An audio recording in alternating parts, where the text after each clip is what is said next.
Hi, friend, and welcome to the Dreamers Podcast, the show where we explore bold dreams, highlight inspiring stories, and the real journeys behind them. I'm your host, Lydia Ingeniery, and each episode I sit down with creators, founders, visionaries, and everyday people who dared to imagine more and did something about it. This isn't just about success. It's about the setbacks, the turning points, the late nights, and those moments when quitting felt easier than continuing. So whether you're building something new, standing at a crossroads, or simply searching for inspiration, you're in the right place. So take a breath, lean in, and let yourself dream a little bigger. This is the Dreamers Podcast.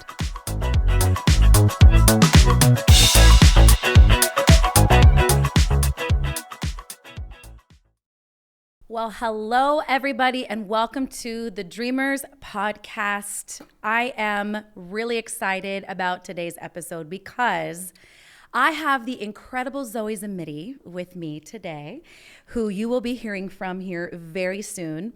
But let me just take a moment and talk a little bit about Zoe and why I am so stoked for this episode. So she is a stylist and an uber creative. She is so gifted. She is somebody who just really steps in and helps elevate the person in their confidence, in their look. And we're gonna actually dive in today about why this is actually important, because this kind of topic of like fashion and style, it seems so niche, to like the average person. Like, why would this have anything to do with me? I'm not rich and famous. But what I love about Zoe is that she does deal with the rich and famous, but she also deals with the not rich and the not famous. And just the person, whether you're a mom who just needs some help, or you need like a closet edit, or you're a guy who just maybe wants to not wear sweats and a hoodie every day, but would like to maybe elevate. Maybe you just got a new job and you just need some styling help. But not only is she so gifted in that, but she is a young, rising entrepreneur. And my heart with this podcast is to highlight young entrepreneurs who are making a difference, not only in their field, but in the kingdom through their work. Zoe's only 23 years old. She has been styling since she was a teenager, and is already years into her career, which is incredible to me. So Zoe, welcome. Hi. I'm so excited to have you here. What a great intro. Well, you're a great human being, and I am so honored that you said yes to do this. So I met you like 3 years ago in 2022.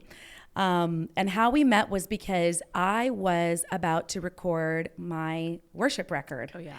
Yes. And listen, for someone who has been a little bit in the public eye with that kind of thing, like sometimes there is just this overwhelmingness about like, what am I going to wear? And especially on the night of a recording, it's going to be taped, and you just want to be as confident and as comfortable as possible. I didn't know you then, but we have a mutual friend at church that I reached out to, and I was like, do you know anybody? And she was like, I sure do. Her name is Zoe Zimmitti. And she texted me your number within like 5 seconds. And I literally think within a few days, we were having lunch at Urban Market in Franklin. And we sat there for a while and just got to know each other, shared our stories. And you said yes to help me, which I was like so thankful. I could have cried. Same. But not same. Like, thanks for letting me. Yeah. No, totally. But I have personally worked with Zoe on 2 separate occasions, not only for my album recording, but also for the photo shoot for my album. And you knocked it out of the park. I have never felt more good about myself in something. And it wasn't even that I was maybe even my best self in that season. You helped me feel like I was by the clothes that you put me in, and you listened, you took note. So I actually didn't give you much to go on. I was like, I love red. I want a red power suit, and I want a huge fluffy black dress. I think that was like, I was like, perfect. Great. yes. And that's like all I said. And you like came with this myriad of things, and you shopped for me and took care of everything. You came to my house. Oh my gosh, it was just the best experience. So thank you, Zoe, for what you did to help me through that season. Because every time I look back on the pictures, I'm just so grateful, that I felt as good as I did, and you helped me look my best self. So anyway, enough of me talking. We want to hear from you. So I would love for you to share about your beginnings and where you're from, where you were raised, and then just kind of talk about how you kind of developed this love for fashion. Yeah. I also loved working on those shoots with you and dressing you. That was so fun, because that was like in the earlier days of my career per se, where like I was still like figuring stuff out. And so I just feel really honored that you let me style you, because that was such a fun shoot. It was very You fun. looked amazing in that big dress. I was like, that was honestly iconic. It was That thing great. weighed so much. Yeah. And like a couple days after, I was so sore everywhere, and I couldn't figure out why, because the photographer was having me twirl and throw this thing around. It was because of that dress. So much tulle. So much tulle. So much tulle. Yay for tulle. Yeah. But I was born and raised in Los Angeles, California. Okay. Which I feel like is one of the meccas of all things entertainment, fashion, whatever. Less on the fashion side, I feel like. I mean, there's a lot of styling going on, but it's not like New York or Paris or whatever. And yeah, I mean, I loved it growing up there. My whole life was there. My family, everyone was there. And then my parents decided to move to Nashville. I was in college at the time, and I was in college on the East Coast. And so then I kind of, without going into crazy detail, ended up in Nashville. And yeah, just like didn't think I was going to move. The reason I went to college across the literal US was because I thought, oh, well, I'll just go there for 4 years and then I'll go back to LA and spend my whole life there. Little did I know that I was not ever going to go back when I moved. So yeah, I grew up in LA.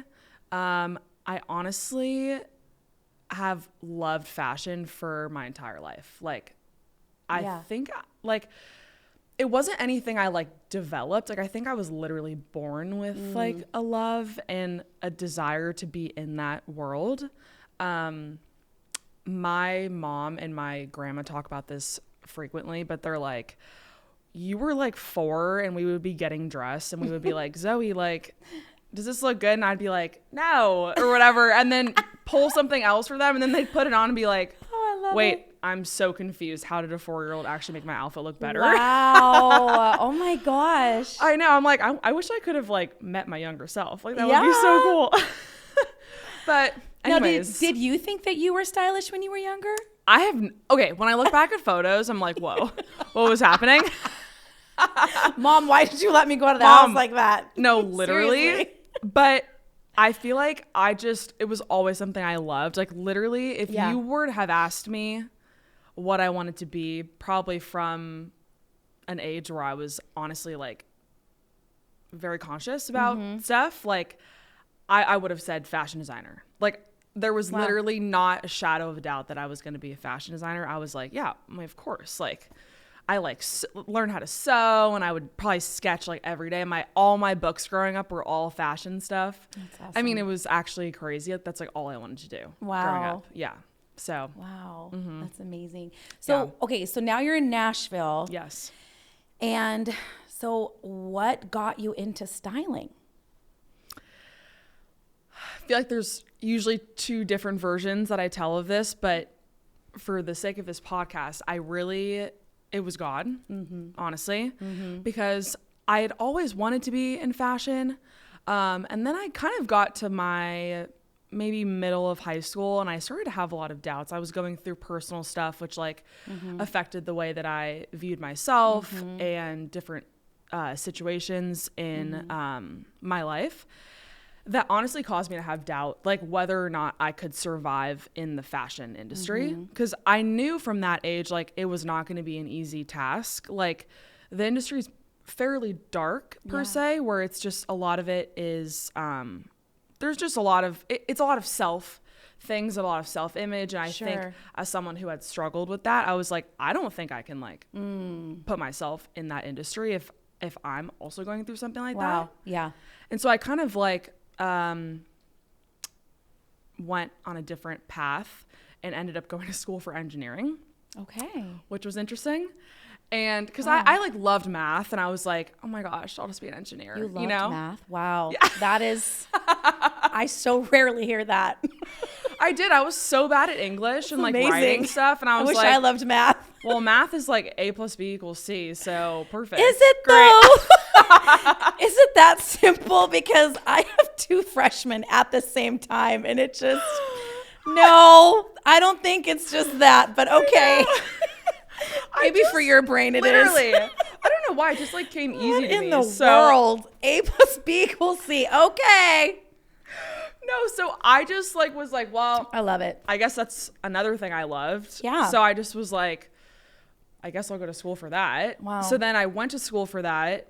When I moved to Nashville, I was kind of like middle of college, moved schools, was like, what am I doing with my life? Like, I'm not sure what's happening. And then right when I moved, I had met someone at our church, and she'd asked me to go on tour with her for like a few weeks and just because she was on tour with like some guys and stuff, and was like, I just need a girl to like come out here.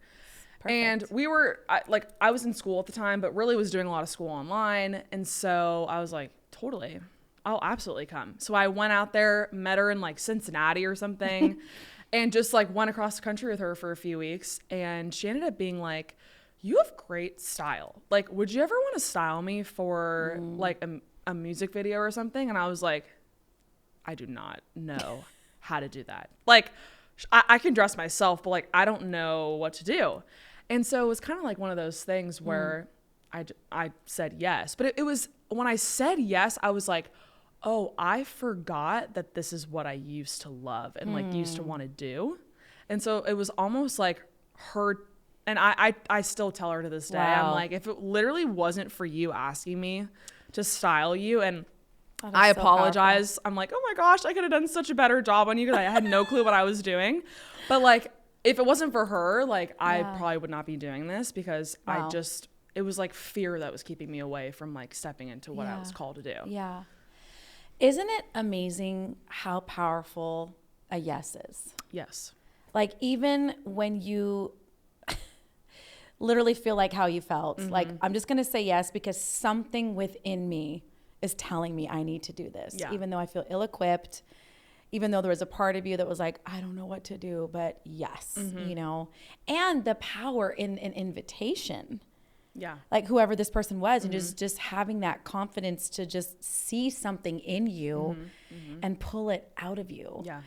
And, you know, and that's really what you're doing as a stylist too, is you are pulling the best out of the person that you are styling. So, okay, so tell me about what that transition was like of when you were like, well, I know how to style myself, but I don't know how to style somebody else. But clearly you did.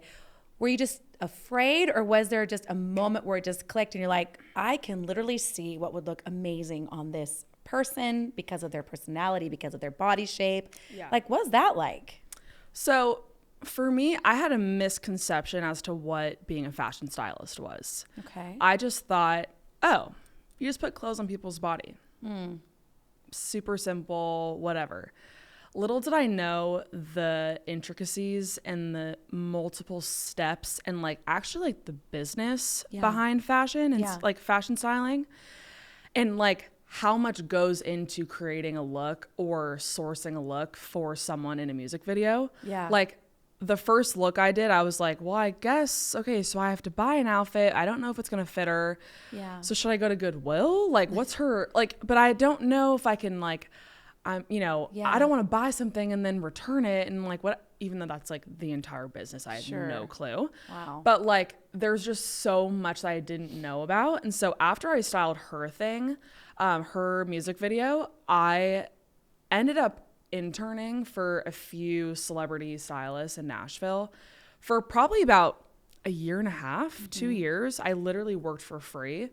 I was working another job, and just like whenever I had free days with that in school, I just like would be there for like 9 to 12 hours, like Wow. unboxing stuff, learning their systems, hearing how they're talking to their clients. Like, wait, so you bought all of this from this store, and okay, how are you keeping track of that? And how are you, you know, whatever. I just learned like the extent to systems that are in place in fashion styling in order to have a successful business. That's amazing. So I don't know if that answers your question. Yeah, but let's not skip over the part where you said I worked for free. Yeah.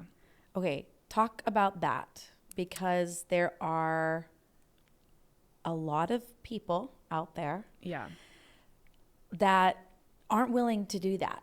Yeah. And they miss out, honestly, I think.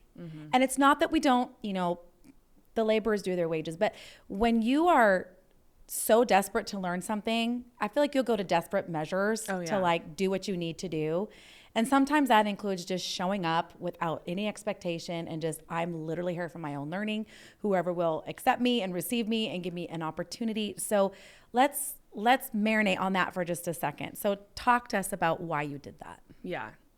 I mean, I'm a firm believer that if you won't do something for free, then like, do you even really like it? Ooh. You know what I mean? Wow. Like I, to this day, like I had a client last week who I was styling for the Dove Awards, and I was potentially going to style his wife. And I told his manager, well, actually I heard God tell me to do this, but God was like, just do it for, like, style her for free.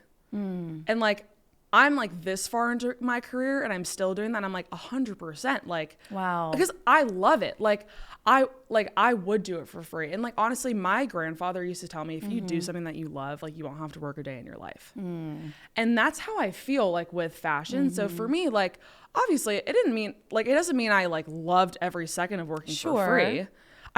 Honestly, most times throughout the day, I would leave, like my body was in pain because I had just literally been hunched over for 9 hours tracking these things. And it wasn't even for myself. Like I was literally learning from amazing people in the industry and not feeling seen and not feeling whatever. But it was like a heart check for me. Wow. Like it was like, do you really like this? Because if you're willing to do it for free and not be seen and like learn from people and be respectful and work extremely hard, even when like you don't like feel like you're getting like, you know, like you're not getting money from it or you're whatever, like, do you still like it? Right. If you're not getting like all the accolades and stuff.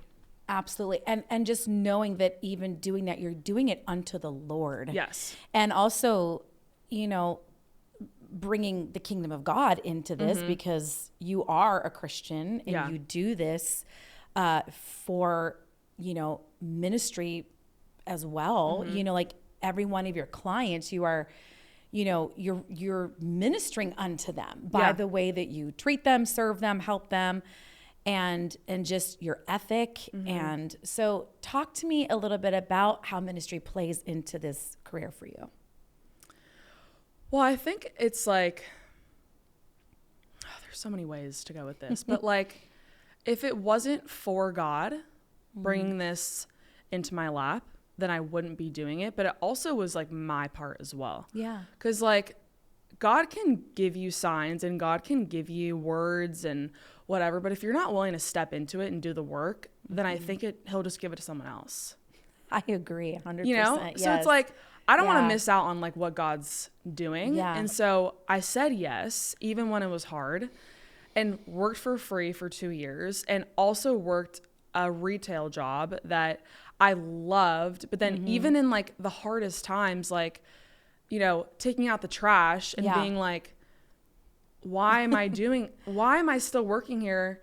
And I'm like, no, like, how I finish one season is how I'll start the next. Yes. So if I don't end this season well, so good. And like like, I mean, I started like taking out the trash at this job and like was praying. I was like, God, thank you so much that I get to take out the trash at this job. So amazing. But I feel like it like set me up for when God did say that I could officially, because I worked for free and worked at this retail job for a while. Then I started to work like and kind of work as a stylist under my own name and not someone else. So I started doing things by myself while I was also working at the retail job. Okay. Which I feel like is also necessary because I feel like a lot of people think that you can't like double dip, you know, like start your own thing and work for someone else.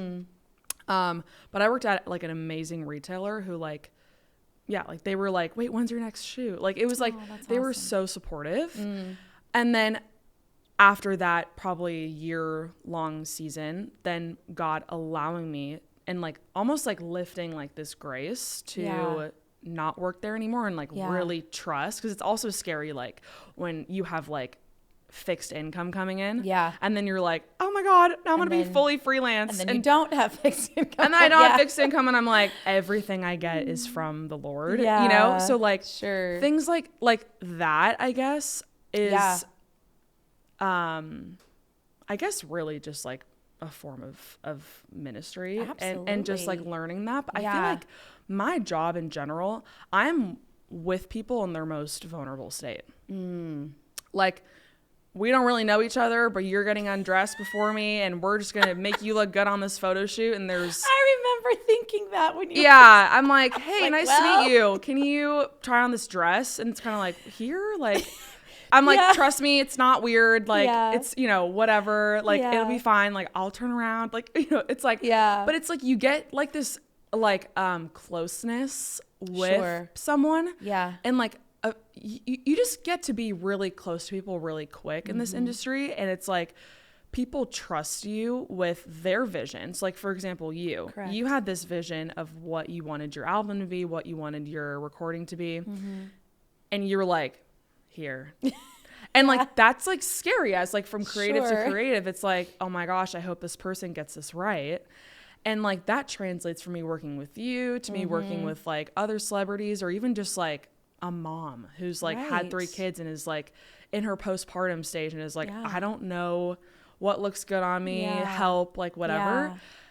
Like people put a lot of trust in my hands. And so I'm like, I don't take that lightly. Like I'm going to steward that and like work to the best of my ability to make that person feel seen and loved and confident and like truly know that, like, I mean, we were kind of talking about this, but like my motto is like that the clothes shouldn't wear you, but that you should wear the clothes. And like truly teaching people how to see themselves, and like how clothes are just like the cherry on top of that. And like when you're confident and when you know who you are and all that stuff, like your clothes will look 10 times better. Amen. You know what I mean? That's so good. And I think that there are a lot of people that don't feel as confident as they could simply because maybe they're just not wearing something that's right for their body. Or they think they have to wear this style because that's what's in, you know? And the truth is too, is this is not just for women. So this is everybody on earth wears clothes, at least in 98% of the world, you know? So it's like, you know, this is for men too. So, you know, and I have a son who is very into style and fashion. And because he has just, I think, seen how confident, now all of my kids are, and both of my sons really love their clothes and they've got great taste. But my one son in particular is just really, he thrives in that. And he thinks through his fits and what he wants to wear to church, or what he's going to wear when he's on the platform, or what he's going to wear when he's at that video shoot, or what he's going to wear when he's just hanging out with friends. But part of that, because like you said, it can, I think, turn some people up. Well, that sounds so bad. Like you shouldn't care about those things.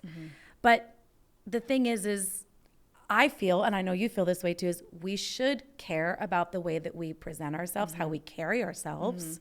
You know, you do only have one chance to make a first impression, especially if this has to do with a career or a job interview or something like that. Like you want to look put together. So let's talk a little bit about about that, about like, how can we get out of that frame of mind of like, oh, this is so vain. This is so, why would you spend so much time and energy on that? And maybe focus more on the empowerment piece of it. Because when you helped me, that's exactly what it did. I felt so empowered. And then it kind of stirred my curiosity, because there's other things that you do too, besides like you come in and help people edit their closets and just figure out, you know, how to even do that in a practical way that doesn't feel overwhelming. Yeah. But I know for me, and you know, there are times where I am in the public eye and I'm on the platform, and it just stinks when you look back and go, why did I wear that? Or that doesn't even look good on me. Like, what the heck? Why did somebody say something? You know, or like, or shouldn't I know that? And so you do have that group of people too that are just clueless. And it's like, I don't even know what looks good on me. So let's just talk a little bit about that empowering piece, and just maybe even some practical things that could help both men and women feel like their best self. Yeah. Well, I do think there is I don't want to say stigma, but like this, just like mindset when, as Christians sometimes, where we just don't feel like it's okay to like buy things. I don't really know how to explain it, but it's like, oh no, like I shouldn't, because like, you know, there's, you know, this person who needs that more, or what, like we just oftentimes like there's, I don't want to say like religious, but there can be kind of like a religious mindset towards like not wanting to take care of yourself because we think it's like vain. But I think it's actually polar opposite, because God gave us our body to take care of. That's right. And we are carriers of the Holy Spirit. And so for me, it's like the same as like eating well. Like I'm going to eat an 80-20 diet where I'm going to eat 80% of the time really well, and 20% of the time, like, you know, have some cookies or whatever.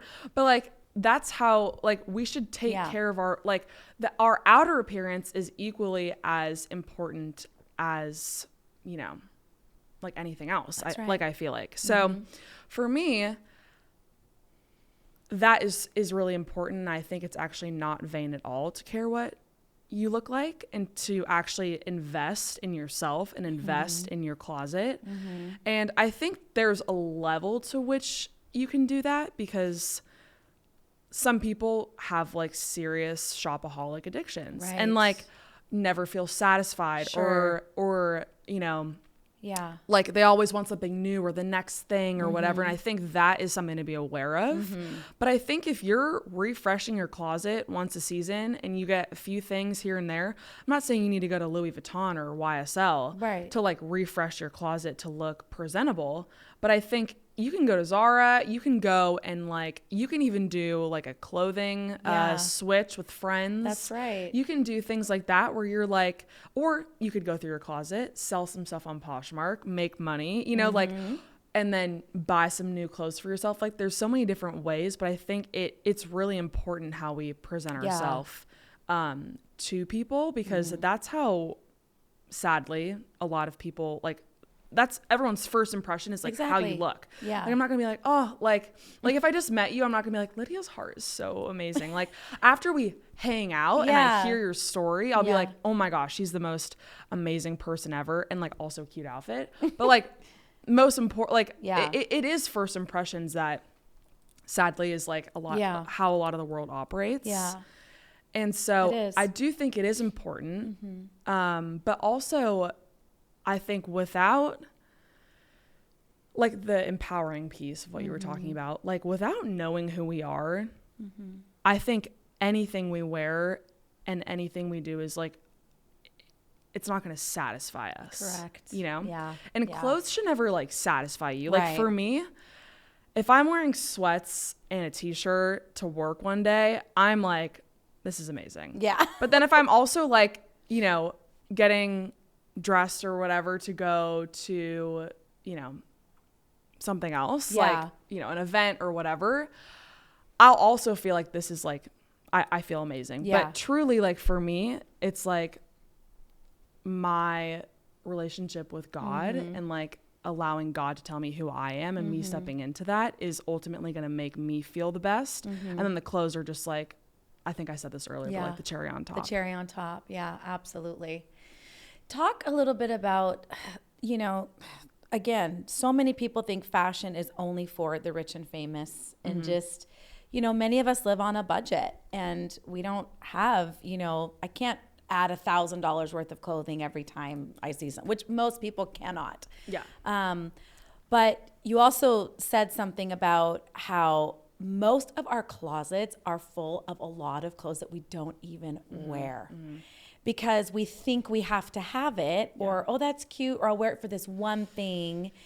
So are you like a fan of capsule closets? Okay. So for those who have not heard what a capsule wardrobe is, it's staple pieces that you can like intermix with other things. You know, a lot of people say it's like, you know, you have like 20 to 30 things that you just like rotate between jackets and shirts and sweaters and pants and skirts and shoes and things like that.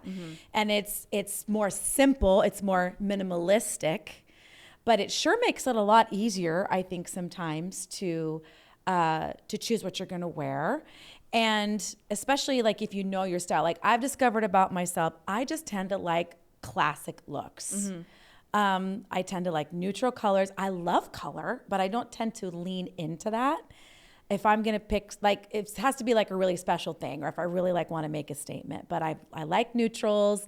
I like things that I know are just going to just look good on me no matter what I'm doing. Yeah. So talk about how you can do this affordably. You kind of touched on it with like selling some of your stuff and then using that money, you know, to maybe invest in something new. But is there other advice you would have for those who are like, I have $150 and that's it? What would you say would be a good start? Well, to talk about the capsule wardrobe, like the most important, like I think a lot of people struggle getting dressed because they don't have a good jean that they like. They don't have a good white t-shirt, black t-shirt, gray t-shirt. They don't have a good slack.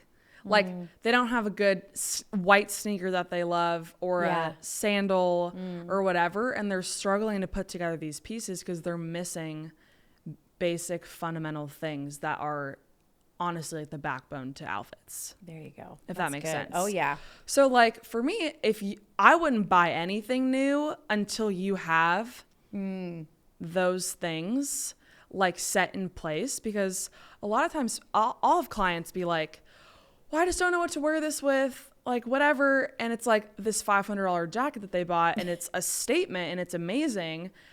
And I'm like, well, you don't even have like a good white tank top. Yeah. Which is needed in order to make that jacket look good, or whatever the piece may be. Yeah. So for me, I would discourage any shopping until you have basic capsule wardrobe things. That's good. Which is truly just like white, black, and gray t-shirts, even in long sleeve forms and tank top forms. I feel like of those colors is great. A great jean that you love. Honestly, I prefer like light wash and like mid wash jeans. I'm not really a big fan of super dark wash unless it's black, because I find it harder to like style. Yeah. And then honestly, having like a sandal, a white sneaker, a loafer, a boot. That's good. And then you can spruce things up with like what jacket you decide to buy. Like if you want to invest in a vintage, you know, leather jacket or whatever that may be. Yeah. But I think if you have a small budget, I think it's like baby steps. Like look at how much you have in your closet. Because I mean, I did talk about this with food, but really there is an 80-20 rule in like your closet as well, where we only really wear 20% of our closet. Like everything that's on the top and everything that's like closest to like, you know, whatever is easily accessible to you is really what you're going to wear. And oftentimes that is like the newer stuff that you've bought. And so I think going through your closet, which I've done this for countless people. Yeah. But going through and being like, when's the last time you wore this? And they're like, well, I wore that 5 years ago, but I really want to keep it just in case I have this event and I have that. Yeah. I'm like, I'm sorry, that event's never coming, and it's not coming. But there's a difference between if you have something sentimental, you know what I mean? Like where you're like, I wore this to my engagement party or whatever. I'm like, great, but we can fold that, put it in a box. And that was 25 years ago. And that was, yes, that was 25 years ago. So Right. Gotcha. Yes. So when people start making excuses how for their are you clothes, so like grace? Like, are you like, how do you say that with grace? You know, where it's like, you're living in a dream world. You're never going to wear this. yeah, well, my favorite thing is when my clients are like, well, that could be a good costume. No. Yeah. You're never going to make that into a costume, you know? No, my thing is I won't say anything. Yeah. Oh, that's good. So if That's good. someone, like if we're going through someone's closet or whatever and they're I'm holding up, you know, this piece. Because for the most part, I'll be like, that's cute. That's cute. Okay, great. That could be reused. Okay, this seems really old. Like, so you don't give your opinion, your thought. You just stay silent and let them kind of, the client? Sometimes, like if I'm keeping things, I'll make it very vocal to them and be like, great job. Like, this is great. Like, try to like build them up, you know? Because it is a sensitive thing. It's like I'm going through like all your belongings. Yeah. It's like this is stuff that you have memories associated with, and it's like if I'm like, oh, this is horrible, they're gonna be like, that I wore that to Hawaii and that was such a great time, and now I'm just like poo-pooing on your, you know, whatever your thing. So anyways, I have to be sensitive, of course, because I can be very direct too, and that's not always people's. But you have to be a good mix or you probably could not do this job. Yes. I've learned compassion over the years. Sometimes I'm like, oh my gosh, like what? But I've learned when there is something that I'm like, this, I really don't like this, but this could potentially be someone's favorite item. I have to be like, so what do you think about this? Like, when was the last time you wore this?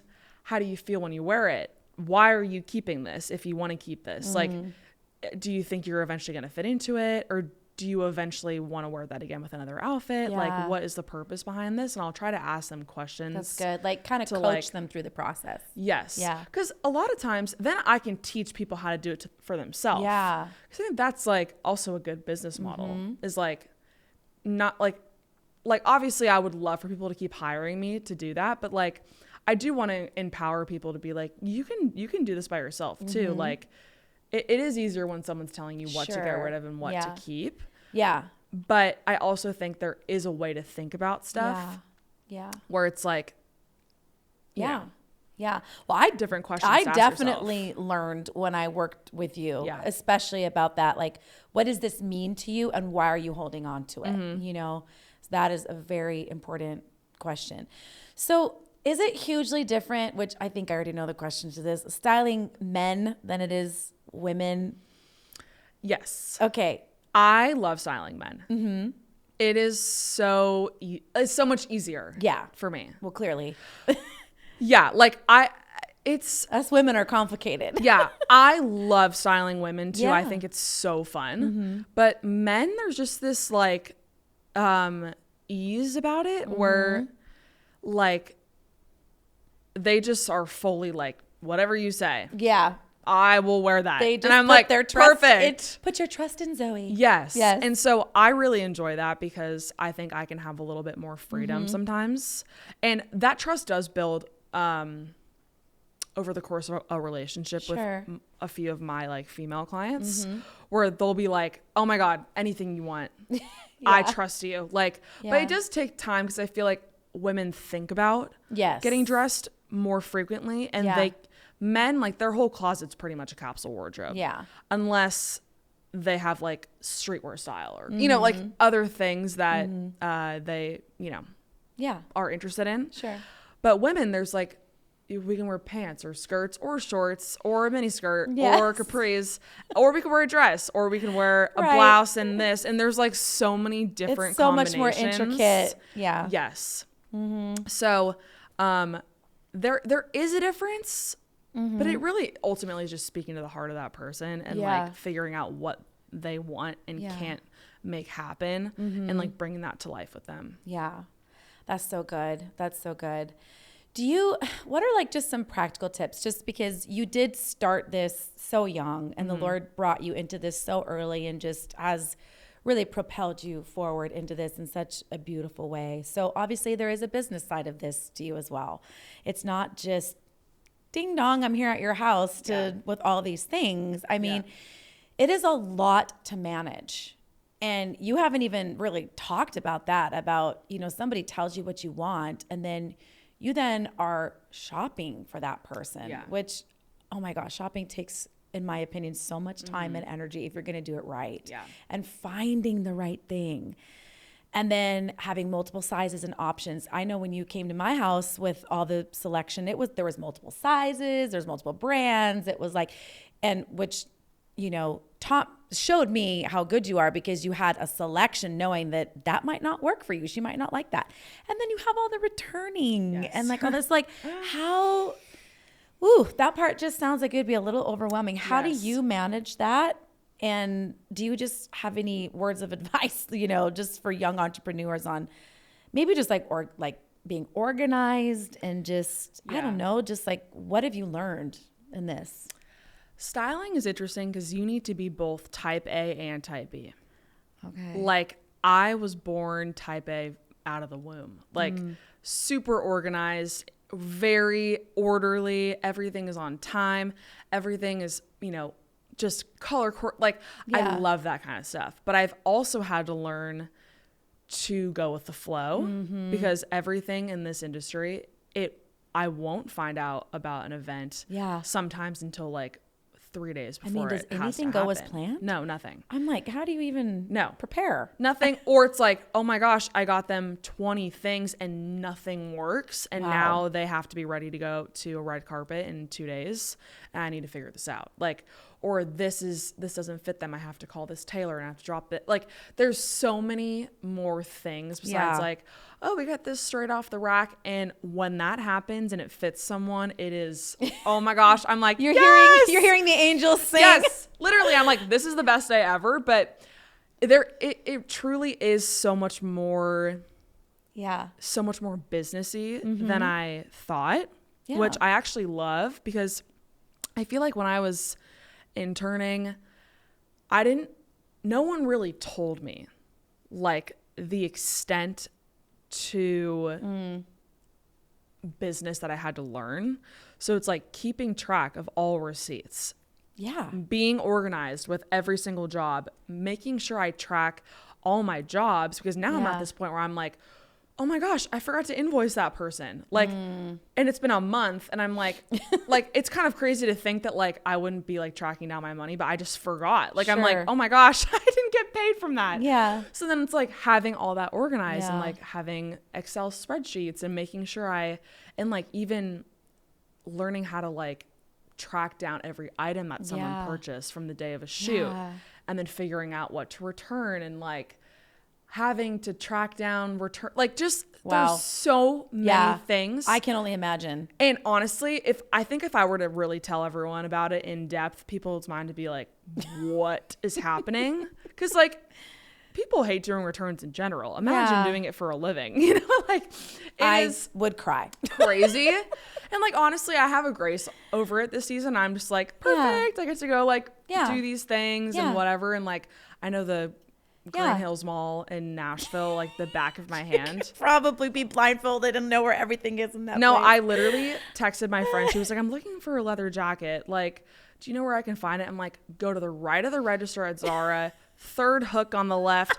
And she's like, this is concerning. Like, and I'm like, this is what my brain absorbs right now. But that's what makes you so good. I mean, are you hearing this, people?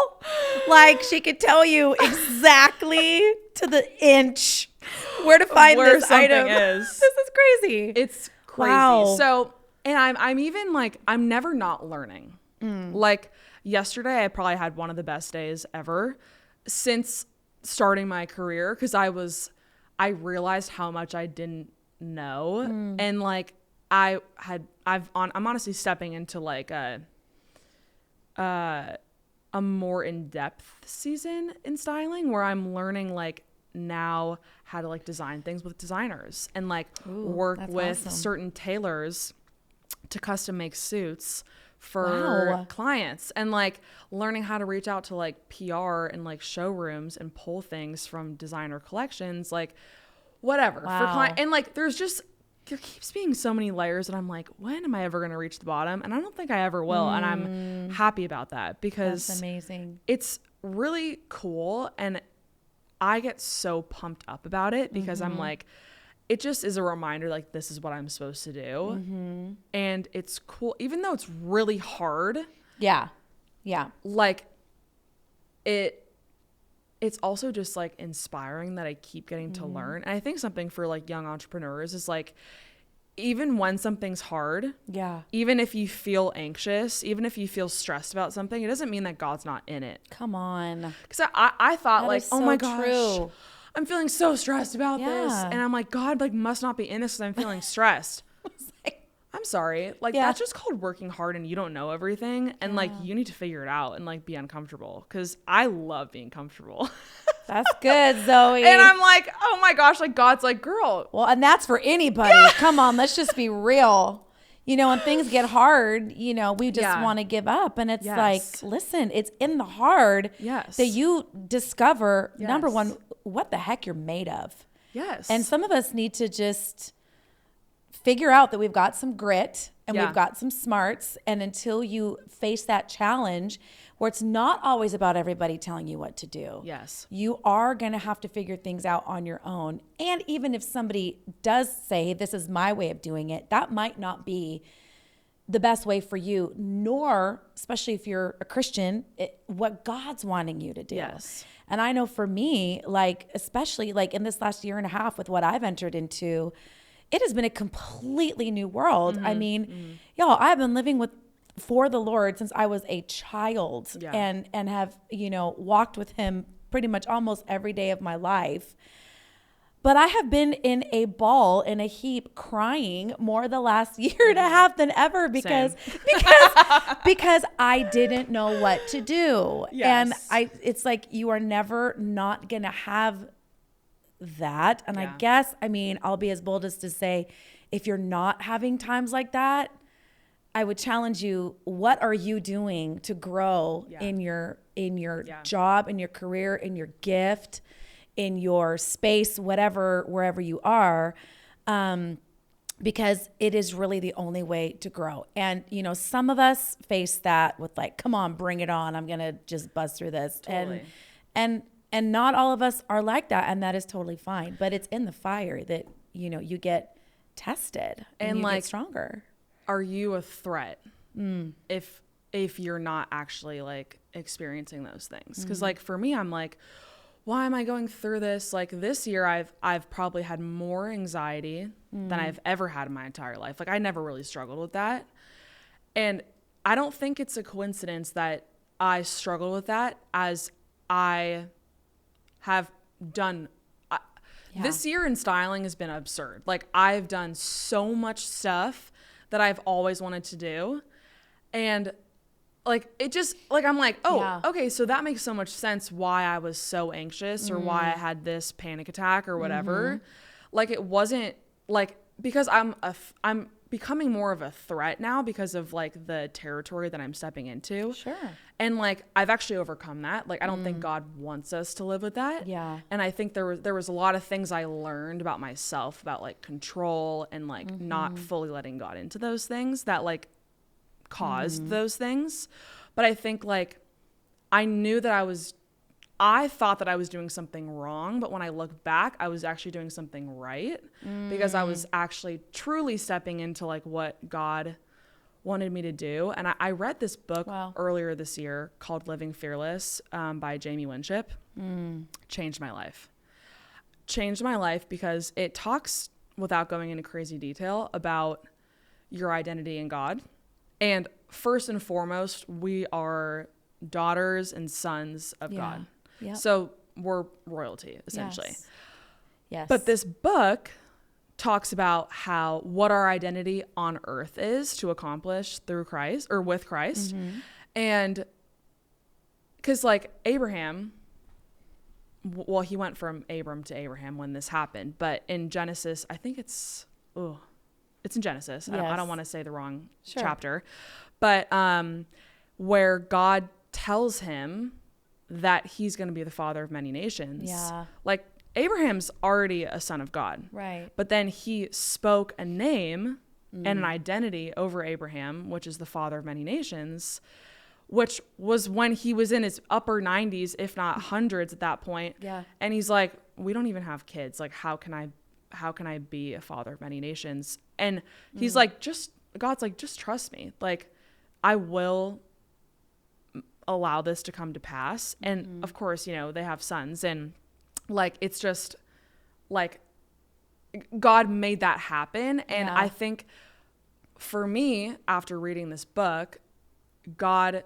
told me my identity on this earth. And so when things get hard and when things don't seem to be going as planned, I think back like, okay, no, I was created to do this. Yeah. So like, Yeah. now I know that like all those little things are not going to cause me to sway from the right to the left. I might be sad, or I might be going through something because I'm human, but it's not going to cause me to like second guess what I'm called to do. Absolutely. That is so good. That's an amazing word for somebody. That's an awesome word. Let's talk a little bit about the fact that you are 23 years old. Yeah. And the fact that you started this when you were 18. I mean, really, when you were 4, apparently, by telling your mom and aunts, you look terrible, go change. But as a business, you know, as a career, has the fact that you are younger, has that hindered your business? Has that helped your business? Have you not really noticed? And one thing that I see is just from somebody who is in the more middle-aged category. I'm in my mid-40s, and so I'm nowhere near being old, and but I'm also not 23. I'm right in the middle. So, but what I see is a powerful, anointed generation of these, you know, 30 and under, and even like, you know, 21 and under, and these teenagers that are so entrepreneurial and so gifted and early on growing so strong in their gift, which really, you know, God was developing in you from the time you were a tiny child. You just didn't fully realize it until later. And it's the same with my kids too. And I think even my journey has been the same. But has you being young, has that played into anything here, just in your career? And what would be a word of encouragement that you would give to those who are young like you, stepping out into something so big and so vast? Yeah, honestly, I forget I'm 23. Yeah. Like most times. I love that. I'm married to a 30-year-old, so I think that also helps. Cody! Yeah, I love him. And so I you are mature for your age. Well, I think honestly that was because I grew up in LA. Like, I feel like you just are in circles and surrounded by people. You just grow up really quick. And so I think that's like my story. I don't know if that's like everyone's story, but I feel like for me, I don't talk about my age. Yeah. Like ever. Yeah. And I'm sure a lot of people think I'm older than I am. Uh-huh. And sure. I'm not afraid to talk about it, but I feel like you get to this place where it like doesn't really matter. It doesn't matter. I'm so glad you're saying this. Like, I'm so glad you're saying and this. it's like you can be 40 or you can be 20, and it's like if you're good at what you do and you work hard, come on, and you are really just like if you act like you're 23, people will know that you're 23. I'm trying to act like I've been doing, like, when people like I've struggled with when people are like, so how long have you been doing this for? And I'm like, does it matter? But I'm like, it does matter. Yeah, because people are curious. People want to know. They want to know. Because I've always felt like, oh my gosh, I've only been doing this for like 5 years, whatever. But the amount that I've done in 5 years, especially for being 23, it's like, first of all, if it wasn't for God, I don't know if I would be in those circles or if I wouldn't have moved to Nashville, because I think I skipped a lot of steps that a lot of people have to do, especially in the fashion industry. Because you're like, you know, fetching coffee for a few years if I were to be living in LA. Right. So, but I just think it's like, if you are confident and bold and work hard and are the first to get there and the last to leave. Come on. And really just give it your all. I don't think it matters like what age you are, you know? And I think I had to learn that because I like, yeah, like for me, I mean, truly, I do forget that I'm 23 frequently. Like Frequently. where I will literally be like, why isn't this happened? And my husband's like, some people are like fresh out of college and like don't know what they're doing yet. Like you're good. Like, just like relax, you know? And I'm like, honestly, true. Like so good. So I think it's a balance of like being really hardworking, organized, doing all those things, showing up, being okay to work for free, like just putting your heart honestly on the line and like just not being afraid to sweat and like get dirty, because I don't often look like this when I'm styling. Also, you look fabulous today, by the way. I usually look horrible. I'm like sweating. I'm not sure if that's possible. I'm trying to make that person look great, you know? Whatever. But I think it's a fine line between like doing all that and then also having grace for yourself. Because I think in this generation, because we have social media, people can compare themselves really frequently and be like, well, why am I not there yet? Like that person's doing that or that person's doing that. And it's like, well, you don't know their whole story. So it's like, don't let that hinder you from starting, because like you see this, you know, external person, like you just see like their life on a screen or a phone or whatever. Right. But like, just give yourself grace. And just like, this year, a thing that I've been learning is like how to be present and how to focus on what I'm doing today, what I'm doing in the next few days, and not be like, well, I'm not where I want to be, you know, in the next 5 years yet. And it's like, no, like work hard, but also like remember like that you're actually killing it too. Even if it doesn't, if you're not always feeling like that as well. That is so, so good. I think confidence, work ethic, integrity, those are all the things that really actually stand out. And I think especially when somebody older sees that in a younger person, I'm telling you, it draws my attention. I would, no offense to the people that are my age, but you know, we've lived some life. We've had a lot of opportunities. I would rather give the opportunity to a younger person that I see that drive in and help pull that out of them than somebody my age, honestly. Yeah, and like don't discount your influence that you have on certain people. Like I was assisting this one stylist who I had never really met her, and we were assisting one of her clients who is this like bigger artist. And he was probably 40 years older than me at the time when I was doing this. It was like early on in like my assisting career, and I said something to him that literally, because he was trying on, you know, these clothes and nothing was really working, and I said something to him and he literally like looked at me and was like, whoa. Like it was almost like it was something that he had needed to hear for a really long time. Wow. And then literally after the shoot, it was a great day, he follows me on Instagram and DMs me and is like, I'm still thinking about what you told me. And I'm like, I'm not even the stylist. I didn't do anything, but I just like said something that the Holy Spirit said through me, which he needed to hear. And I was like 19. So it's like also realizing like you can have impact on people's lives. That's right. Even if you're not, I didn't have to be like the main stylist. No. I was there to impact him, and that's all that needed to happen. And like I still think about that. I'm like, oh my gosh, like thanks God for letting me do that. And like give that message to him. Yeah, that is so good. That is so good. You have said so much today that is, I believe, helpful and just insightful into really an industry that I've heard you say is really kind of a hidden industry because, you know, we're seeing the person that has been styled, the person in the pictures, the person in the magazine or in the movies or on the screen or, you know, at the event.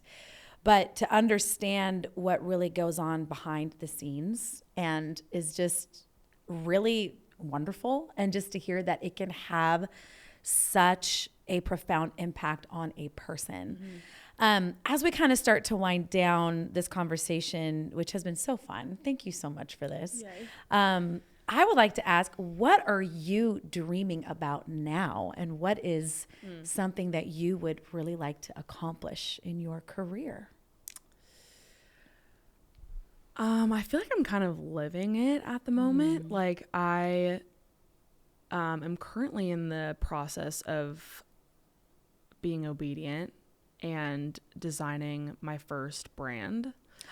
Wow. So that's in the works at the moment, which I'm not sure timing on that or anything, but that is my dream.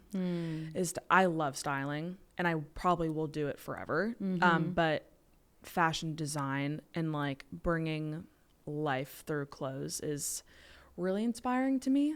That's amazing. So that's something I'm dreaming about. And I'm also like a part of this like random competition right now to be like the style icon or something. It's like a part of. Yeah. It's a part. It's like associated with Elton John's AIDS Foundation and Charlotte Tilbury. No way. Yeah. It's That's this amazing. crazy thing. So I got accepted to be in it, and now it's like a week by week elimination thing. So if I win that, I'll be going to the Versace show in February. Oh my goodness, Zoe, that's a big deal. And also going to be like in this, be like in Flaunt magazine, which is a magazine, and like win a prize, which I would put towards my new brand. So I'm just like, wow, God, if you want me to do that, great. If you don't, totally good. This is a great opportunity and just cool exposure anyways. But those are like the two things I feel like I'm really looking forward to at the moment. That's amazing. So we'll see. That's amazing. I'm so proud of you. Yeah. It is such a delight to see you soar and to see you just walk in the favor of God and these doors that are opening for you. Tell us, how can people follow you? Okay, well, on Instagram, it's at Zozogal. Zozogal, Zozogal. Yes. I have TikTok, which is just at Zoe Zimmitti. My website's zoezimmitti.com. Yeah.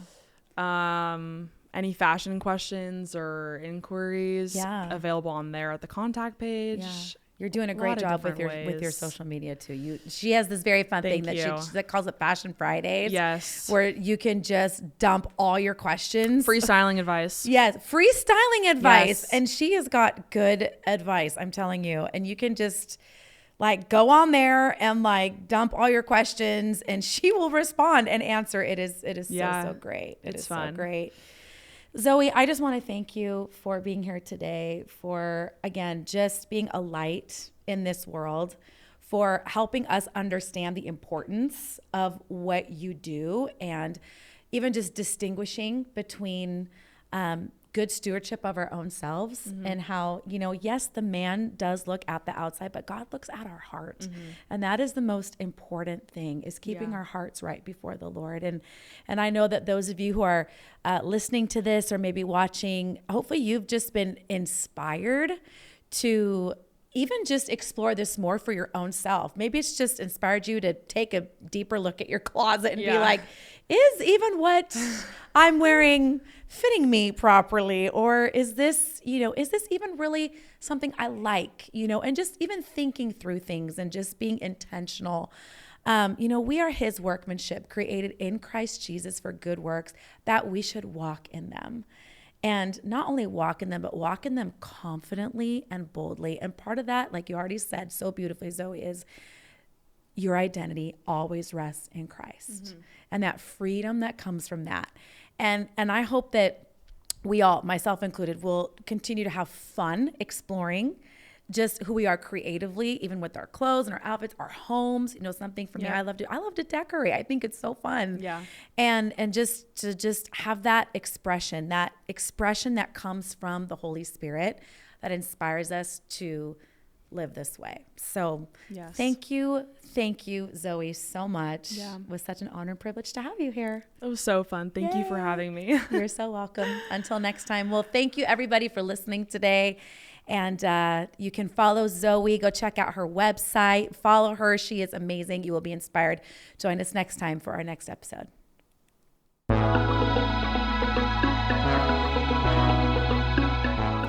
Dreams don't come with a roadmap, only courage, curiosity, and the willingness to keep going. If today's story resonated with you, let it remind you that your journey matters, even if it's still unfolding. Thank you for spending this time with me today on the Dreamers Podcast. If you enjoyed this episode, be sure to subscribe, leave a review, and share it with someone who needs a little inspiration today. Until next time, keep dreaming, keep moving, and trust that the story you're writing is worth telling. We'll see you on the next episode.